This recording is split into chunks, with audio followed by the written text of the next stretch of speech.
The Middle Minoan 1b is the generally agreed upon period when the first palaces were constructed.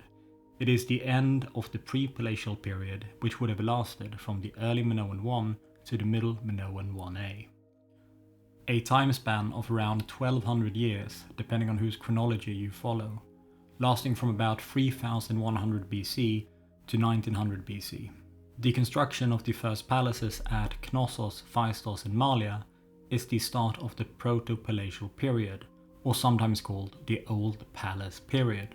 Before we discuss the palaces themselves, we might question how such a monumental architecture and the formation of an advanced palace administration could be created during the beginning of the Middle Bronze Age, when much of the Aegean saw widespread destruction and depopulation. Crete is quite unique in prospering during this period, when the first palaces were formed. Mainland Greece seemed unable to recover from the devastation brought about at the end of the early Bronze Age, and it is really towards the end of the Middle Bronze Age we see any form of true upswing from the multiple century-long crisis on mainland Greece. If we look into the Prepalatial period, we might find the key factors which enable the construction of both the palaces and the administration which defines them. A first factor to consider is just how quickly Crete rebounded from the widespread destruction which impacted most of the eastern Mediterranean during the end of the early Bronze Age, so during the early Minoan 2b. By the Middle Minoan 1a, Cretan settlements had recovered and were once again prospering. Being a secluded island had the benefits of creating isolation from any crisis which might afflict mainland Greece. For other islands around the Aegean, such as the Cyclades, there exists a similar type of isolation from the mainland, but due to their smaller size, fresh water is a scarce resource, and this lack of water would impede population growth and hit the population particularly hard during drought. Crete, on the other hand, does not suffer from these problems to the same degree, and seems far better equipped to survive in isolation. Ample supply of water for irrigation from the tall mountain ranges enables some pockets of fertile land to be more resilient to drought and better equipped to supply a large population. We can see such pockets around Phaistos, Knossos and Malia, which might explain how these settlements could supply such a large urban population. Other noteworthy settlements from the Prepalatial, such as Myrtos, Vasiliki, Moklos and Tripiti, would have lacked the necessary resources to intensify urbanization and were better suited to focus on economic activity such as production and trade. A key component in the construction of the palaces is the emergence of a noticeably complex social stratification around the early Minoan Free period, along with the competition for economic, social and political power between households within an elite social stratum, which is the defining feature of the late Prepalatial. The shift towards both individual burials and the creation of monumental architecture, such as tombs C and B at Archines Furni and Chrysalakos at Malia from the early Minoan 3 and the Middle Minoan 1a, indicates that some individuals exercised sufficient power within the area to pull together both resources and manpower.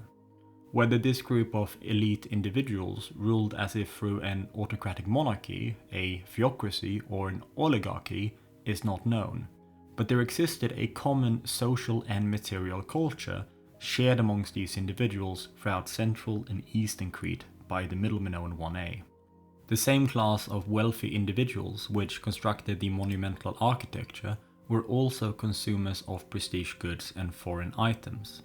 As stated previously, Crete recovered faster than the rest of the Aegean from the destructive episode around the early Minoan 2b and seemed to have been forced to turn more towards trade with Eastern Mediterranean and the Near East to acquire luxury goods. Foreign goods and items were much sought after by wealthy individuals, and so too were foreign customs and means of projecting power. For many, the close connection with civilizations around the Eastern Mediterranean brought Crete and its most wealthy class ideologically closer to Egypt and the Near East during the Middle Minoan 1a. The Cretan elite would start to mimic the Eastern customs and start to employ the same type of symbolism and power projection through monumental architecture and luxury goods as was common in Egypt and the Near East. We have seen this connection in terms of wares and motifs which were common during the late Prepalatial. We have also mentioned the so-called white pieces, which were often figurines in the shapes of scarabs, but we also see various figurines made of imported hippopotamus ivory from Egypt, and of course the Egyptian stone vessels. The Middle Minoan 1 is also the period we see the first examples of ashlar and orthostat blocks, stones which have been cut, sawed and chiseled into rectangular blocks. This would have required both knowledge of making advanced bronze tools such as chisels and saws, but also knowledge of how to build with and move such large blocks. The fact that ashlar masonry, a building technique frequently used in Egypt for example, suddenly emerged during this period of increased interaction between Crete and Egypt would indicate that Crete were heavily influenced by the Egyptians. The question of the palaces has thus arrived at the division between those who favor a gradual endemic development and those who see an emerging elite class which were influenced by customs from Egypt and the Near East. The rapid expansion during the Middle Minoan 1a certainly was not gradual, and the transformation of Crete during this period must have been connected to some external cultural and technological factor in combination with increased social stratification. That being said, there is a continuation from the start of the early Minoan, even from the Neolithic in some areas, such as for example at Knossos, and it is this gradual development which created the economy, urbanization and population size which allowed for the monumental leap which is the creation of the first palaces. We can certainly say that Crete was culturally influenced by the East, but to what extent is still heavily debated. We generally say that the palaces were built around 1900 BC by the Middle Minoan 1b. The question has always been which palace was built first. We discussed previously the terracing around the Kefala hill at Knossos during the early Minoan Free period, and the fact that part of the wall used for terracing can be seen in the lower layers below the later palace, and some have therefore suggested that the construction of the palace at Knossos started as early as the early Minoan Free period, at the same time as the initial terracing. At the same time, the road network at the Palace of Malia seemed to have been in construction during the Middle Minoan 1a, which might indicate that the first palace was constructed at Malia instead. Both Malia and Knossos are great candidates, but there is no conclusive evidence which gives a straight answer regarding where the first palace was created.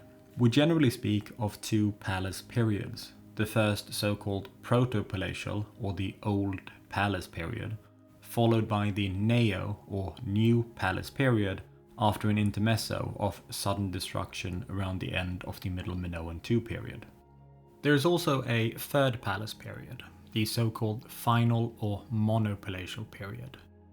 During this period, only Knossos functioned as a working palace, which is why some refer to it as the Monopalatial period, as only one palace was active. During this final palace period, Crete came under the control of the Mycenaeans from mainland Greece. Crete became, in a sense, a Minoan-Mycenaean hybrid, with the Mycenaean elite ruling the palaces, incorporating Minoan aspects into their Mycenaean traditions. We might therefore consider the Proto- and Neopalatial periods as more of the true Minoan palace periods. During the Protopalatial period, 5 so-called palaces were constructed.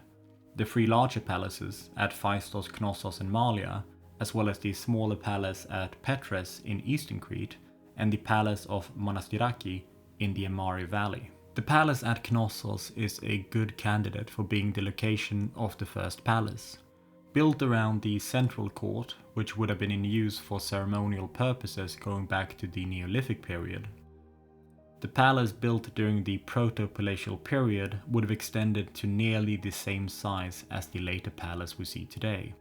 Many important buildings and areas were constructed during this period, although much of the palace would see various renovations and reconstruction, especially after periods of destruction. Earthquakes were a reoccurring problem, which seemed to have destroyed parts of the palace once or twice every century since its construction. If we look at the plan over Knossos as we see it today, and then compare it to a plan over Protopalatial Knossos, we can see that Protopalatial Knossos certainly lacked some of the complexities of the later palace, but it is difficult to get an insight into the scale of the Protopalatial palace as it was nearly completely leveled to make room for the construction of the later palace.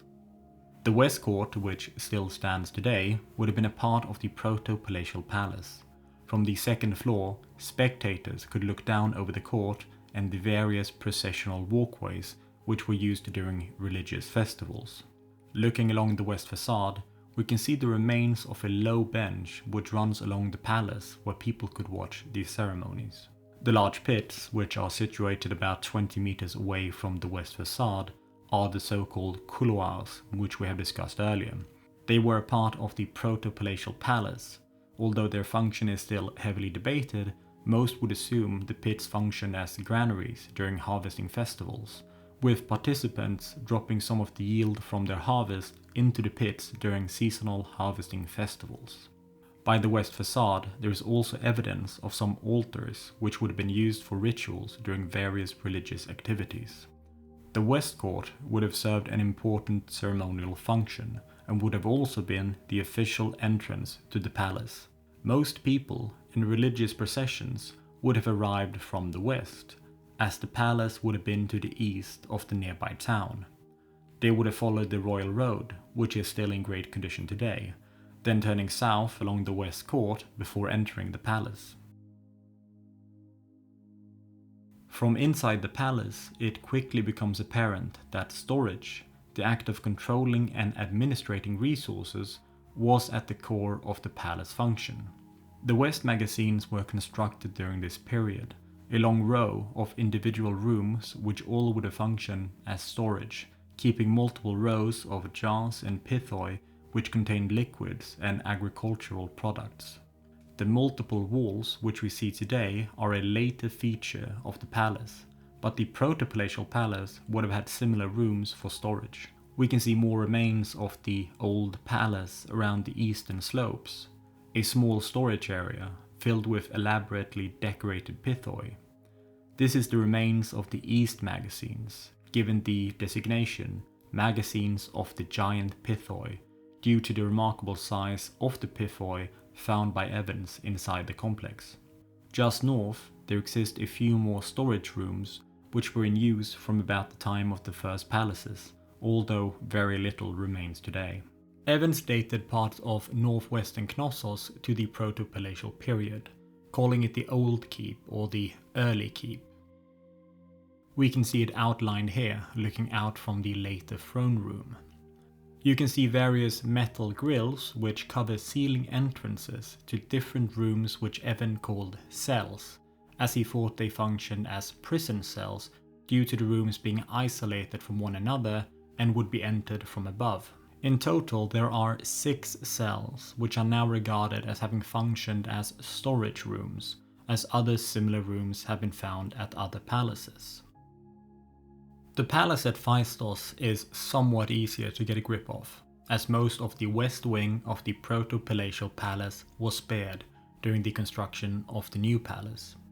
Being spared from reconstruction and removal, Phaistos gives us a great insight into the architecture and function of the Protopalatial palaces, and we can see some of the remains of the palace excavated around the west slope. After the destruction of the old palace, the west slope was terraced at a higher altitude, and the rubble and remains of the old palace was buried beneath the new platform, which the new palace was then constructed on. This decision to create a new platform above the older structures have had the added benefit of preserving the structures below. We can now see parts of the excavated west facade running along the north-south axis of the western slope. If we look southeast from the theatrical area, we can map out where the remains of the old west facade would have stood. It was located just a few meters in front of the later west facade of the new palace, which we can see in the background, consisting of cut stone ashlar masonry. If we then move further south, we can see more of the west facade of the old palace, continuing down along the slope. From this picture, we can see the difference in construction style and technology between the two periods. We can see both the cut ashlar masonry to the left and to the right the rubble masonry, which was commonly used in construction of the old palace. A masonry style created using various uncut stones in different sizes kept together with mortar. The rubble masonry was later covered in plaster, giving it a homogeneous exterior which could be painted and decorated. Cut stone blocks were still a part of the Protopalatial architecture, but not to the same extent as the later Neopalatial period, instead mainly used to line the foot of the palace or frame parts of the exterior. We can see the cut stones when viewing the southern area of the palace by the entrance connecting the palace structure to the lower court. This part of the palace is however closed to visitors, but we can still get a good understanding of the old palace by observing a plan over the area. Looking at the plan over the palace, we can see both the Protopalatial palace in orange and the Neopalatial palace in black. If we then remove the Neopalatial palace, we can see the north-southern direction of the west facade. The facade itself would have been composed of two wings, the northern and the southern part, which were then divided by the main entrance to the palace. So, let's follow in the footsteps of the Minoans as they would have made their way through the main entrance to the central court. If we first start at the west court, we see the theatre area below the sides of the upper court. Just to the right is the start of the west facade, covered in a brownish plaster. The plaster covers the coarse masonry and creates a more homogeneous exterior. Now, since the facade would have been a 3-story building, it would have given a much more imposing impression than today. As we then follow the facade, we see the end of the north wing, where we turn left towards the central court. The roofs, which you can see in the background, are just placed to protect the southern wings of the old palace from the elements. Walking through the entrance, we see the rubbled masonry on both sides. But as we continue, we transition to the remain of the new palace, which has obstructed the entrance of the old palace.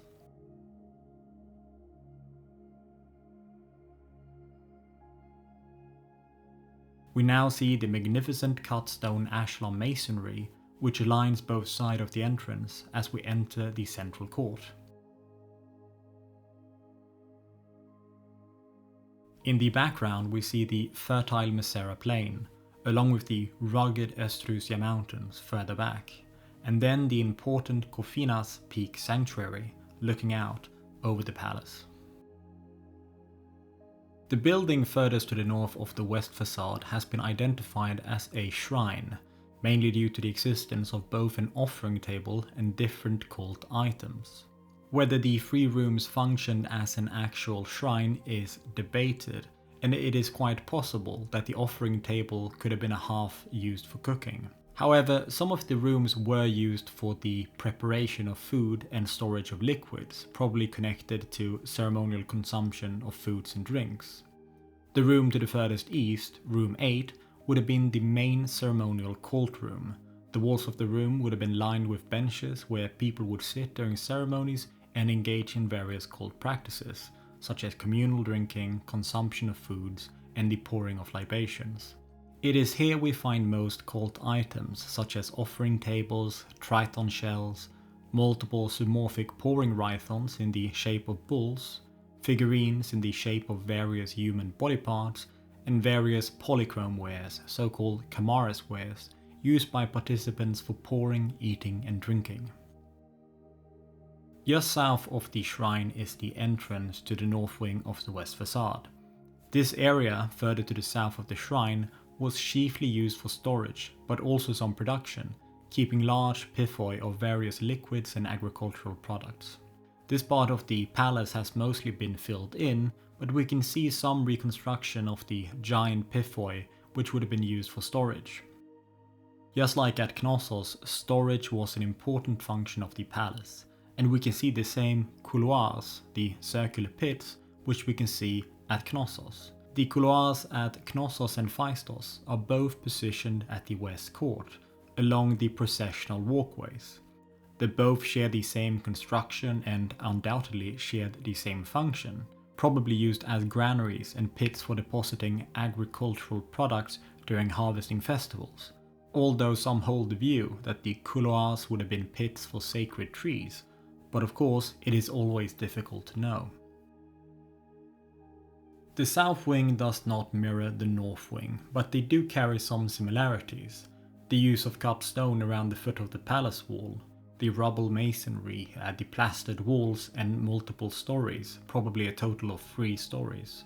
As the western facade was constructed on a slope, the north wing of the palace was paved at such an elevation that the ground floor of the north terrace was leveled to the same elevation as the 3rd floor of the south wing.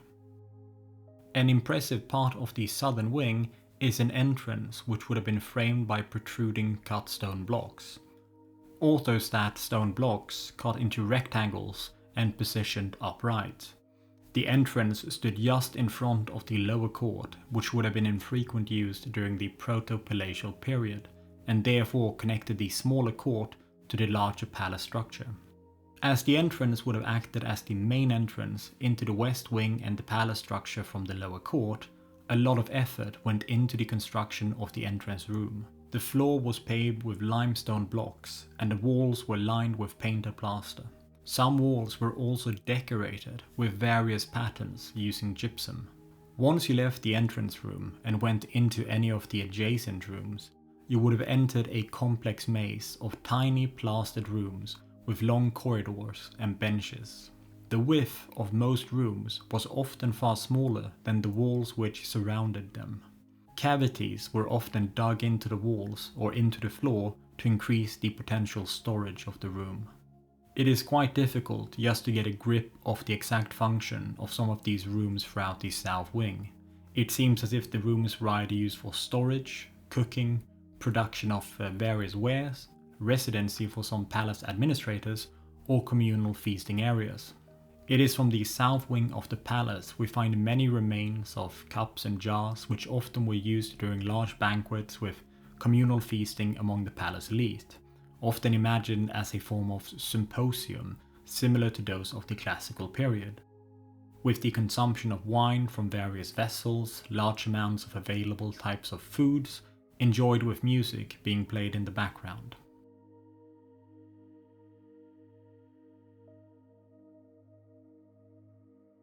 The massive walls of rubble masonry, some nearly 3 meters in width, seem to have been a conscious decision to combat the natural downhill thrust along the slopes of the hill from the north to the south, the natural direction of the hill, creating immense pressure on the walls, which is also amplified by the existence of multiple stories.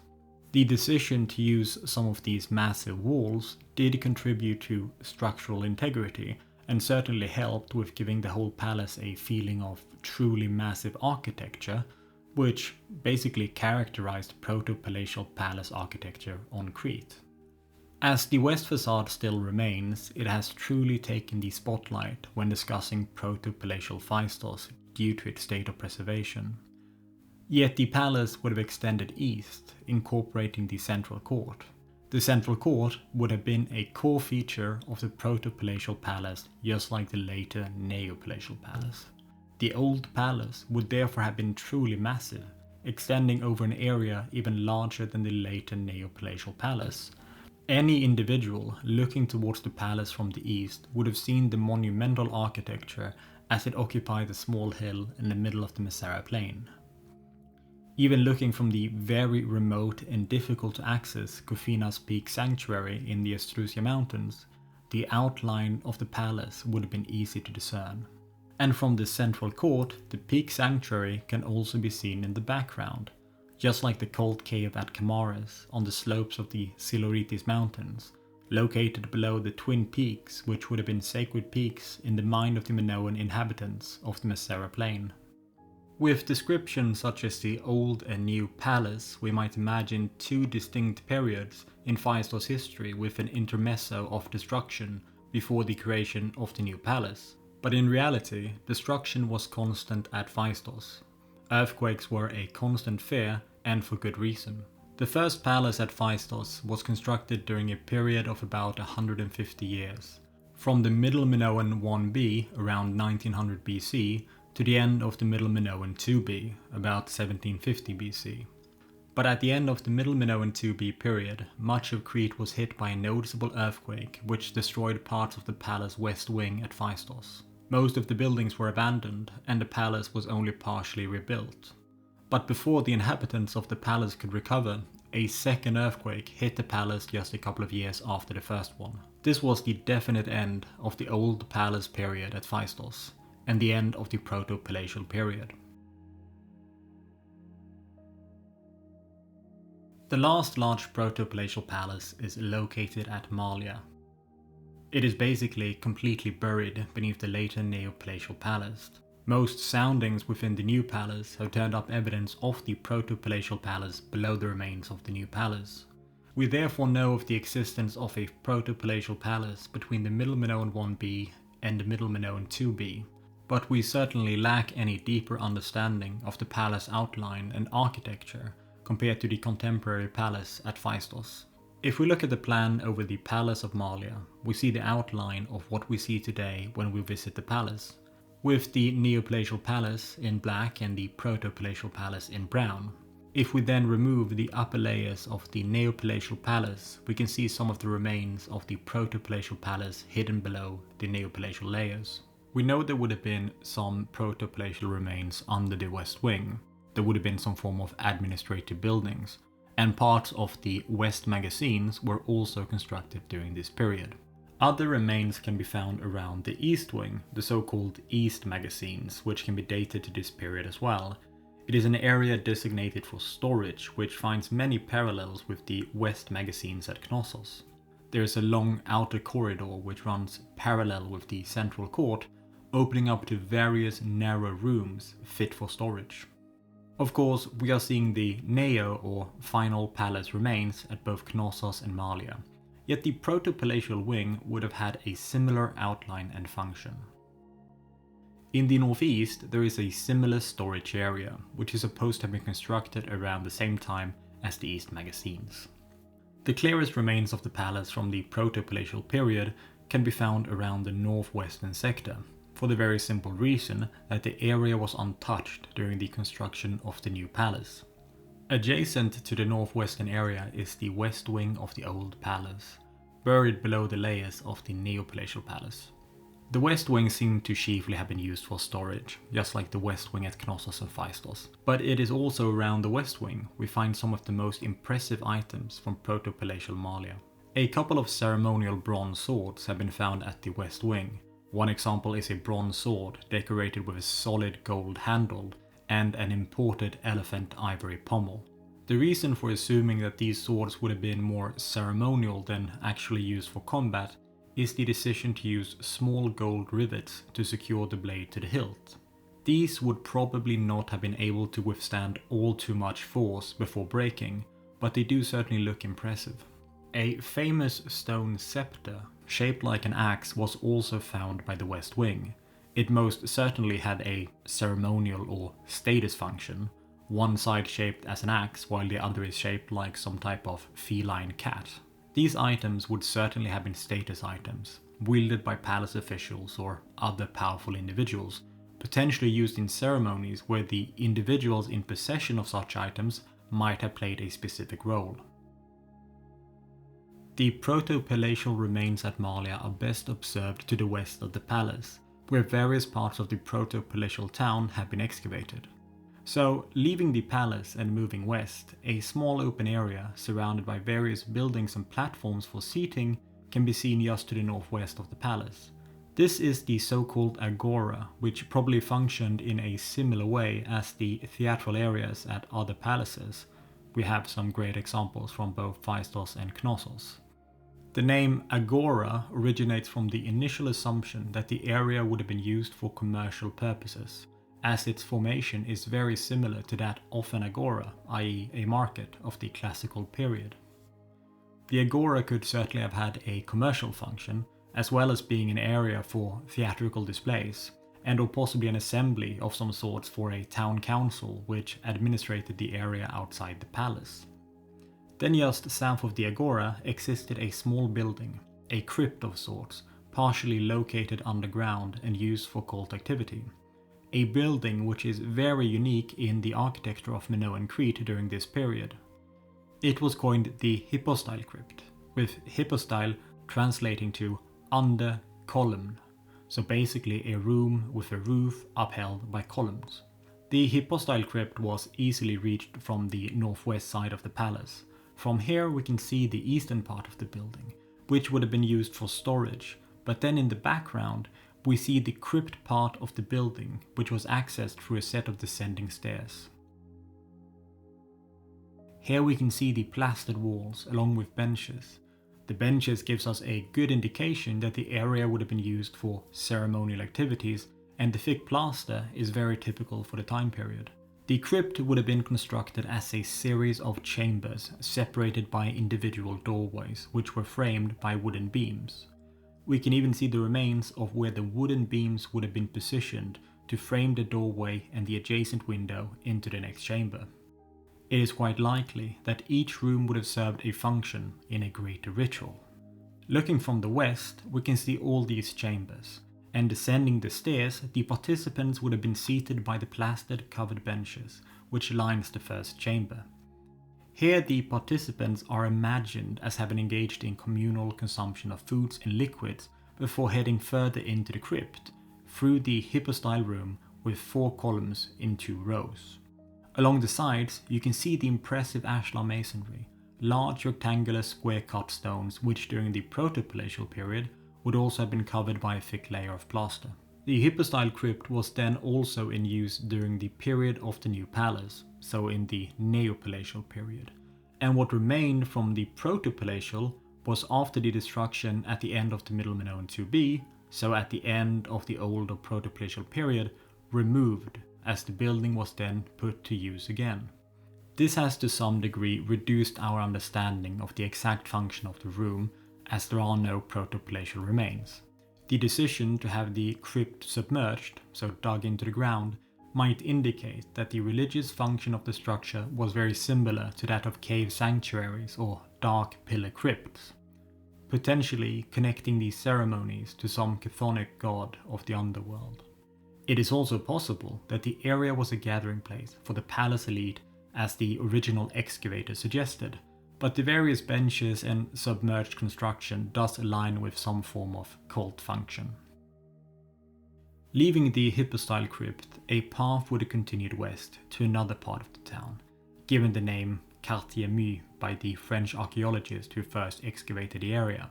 The area must have been closely connected to the grander palace economy, and from the 2 houses or buildings which make up most of the area, there are remains of cut stone ashlar masonry, a feature of monumental architecture, which indicates that these buildings were inhabited by a prestigious household.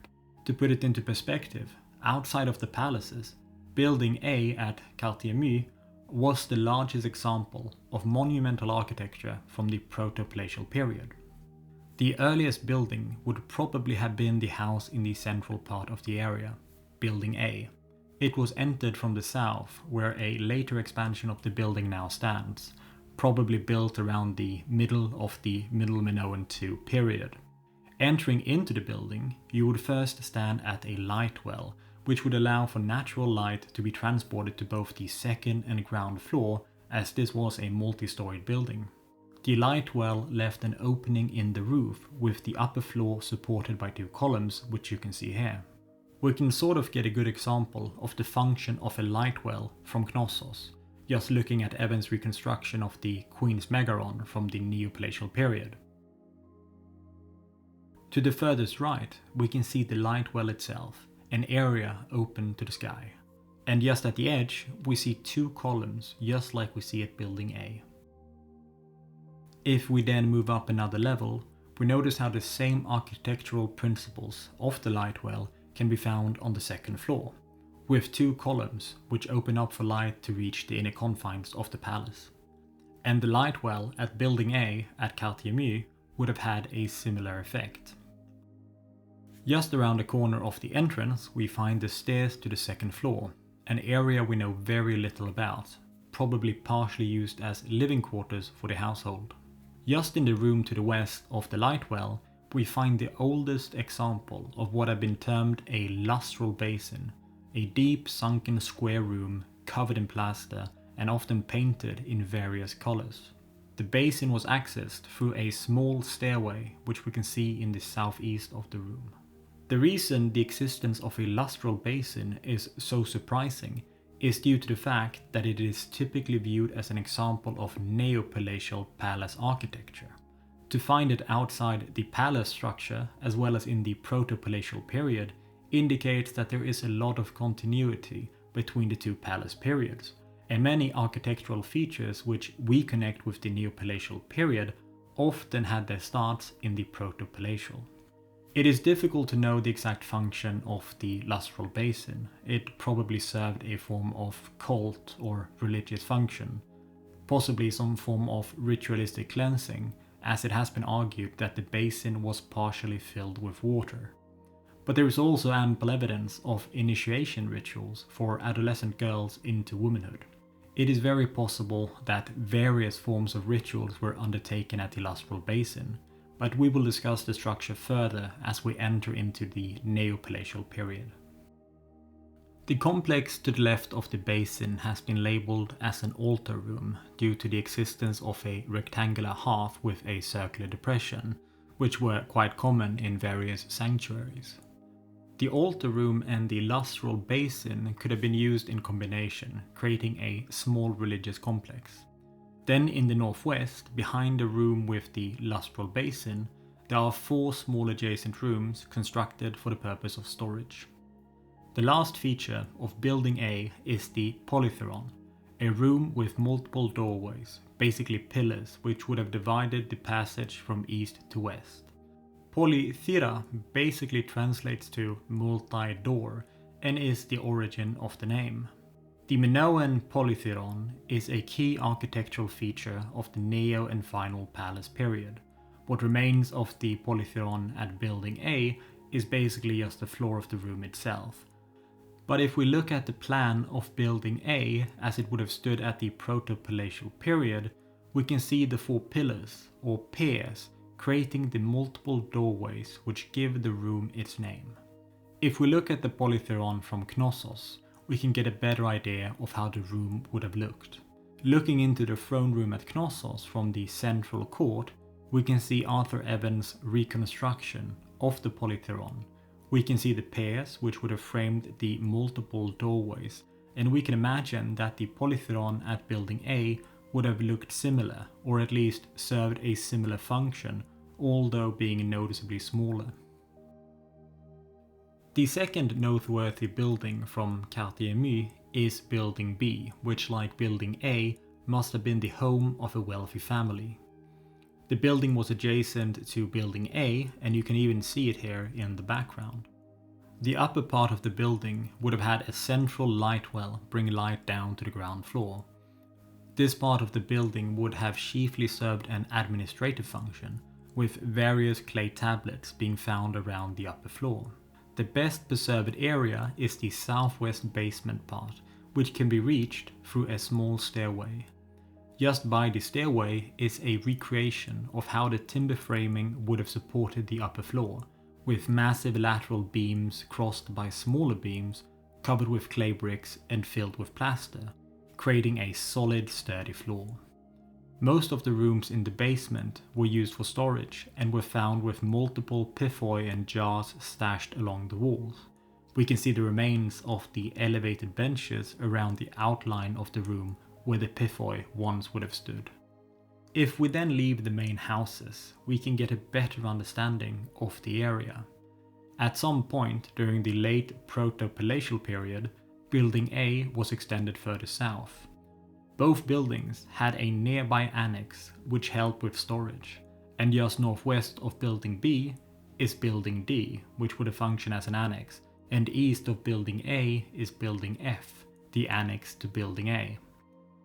The remaining structures were industrial and residential quarters for craftsmen and their families. Each building produced different specialized wares which show up around the adjacent mansions. The skilled artisans which produced these wares would probably have worked in close connection with the larger palace economy, producing wares which were used both locally and some exported to neighboring regions. Many of these wares show great influence from Egypt, such as this relief of a sphinx, a figure with the lower body of a feline cat and commonly the upper body of a woman. One of the earliest depictions of the hybrid creature from the east, which will become a recurring figure in Greek mythology.